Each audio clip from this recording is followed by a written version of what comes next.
সুনামগঞ্জের দুয়ারাবাজার উপজেলার সুরমা ইউনিয়ন পরিষদের উন্নয়ন সহায়তার তহবিলের অর্থায়নে বিভিন্ন শিক্ষা প্রতিষ্ঠানের ছাত্রছাত্রীদের ব্যবহারের খেলার সামগ্রী বিতরণ অনুষ্ঠিত হয়েছে।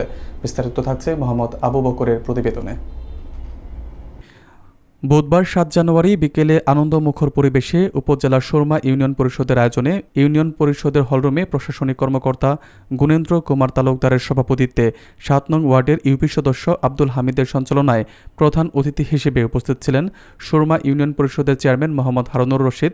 এ সময় প্রধান অতিথির বক্তব্যে তিনি বলেন, সুরমা ইউনিয়ন পরিষদের পক্ষ থেকে বিভিন্ন শিক্ষা প্রতিষ্ঠানের কোমলমতি শিক্ষার্থী ছাত্রদের জন্য ক্যারাম বোর্ড, ফুটবল, ভলিবল, দাবা বোর্ড বিতরণ করেছেন।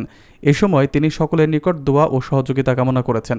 বিশেষ অতিথি হিসেবে উপস্থিত ছিলেন সমুজ আলী উচ্চ বিদ্যালয় ও কলেজের অধ্যক্ষ অসীম মোদক, লিয়াকতগঞ্জ স্কুল অ্যান্ড কলেজের ভারপ্রাপ্ত অধ্যক্ষ মোহাম্মদ আব্দুল কাদির, মুহিবুর রহমান মানিক, সোনালী নূর উচ্চ বিদ্যালয়ের প্রধান শিক্ষক মোহাম্মদ নুরুল ইসলাম।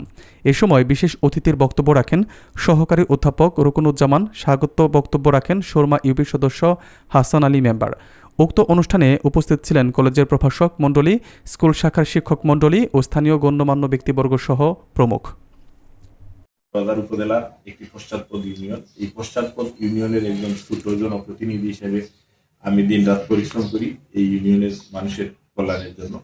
আমি চেষ্টা করি, আমি দায়িত্ব থাকার পর আপনারা লক্ষ্য করবেন যে আইন শৃঙ্খলা পরিস্থিতিকে শুরু করে মামলা মোকদ্দমা কোর্টেও সুনামগঞ্জ কোর্টে যদি কোনো কাজে যায় তাহলে উকিলরা বলে সুরমা ইউনিয়নে মামলা নাই, তা না গেলে পুলিশ প্রশাসন বলে সুরমা ইউনিয়ন ভালো। এরকম ইউনিয়ন যদি আমরা পাইতাম তাহলে আমরা স্বস্তিতে চাকরি করতে পারতাম।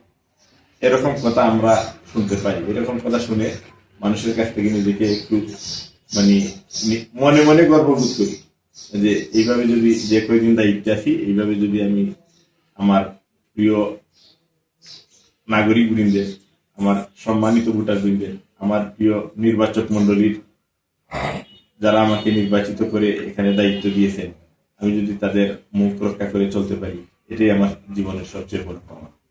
পরিশেষে আমি আপনাদের সকলকে, আপনারা যারা আজকে এই অনুষ্ঠানে আমাদের মধ্যে উপস্থিত হয়েছেন, আমাদের পরিষদে এসেছেন, আমি আপনাদের সকলের সুস্বাস্থ্য এবং দীর্ঘায়ু কামনা করি। আপনাদের চলার পথ আরো মসৃণ হোক।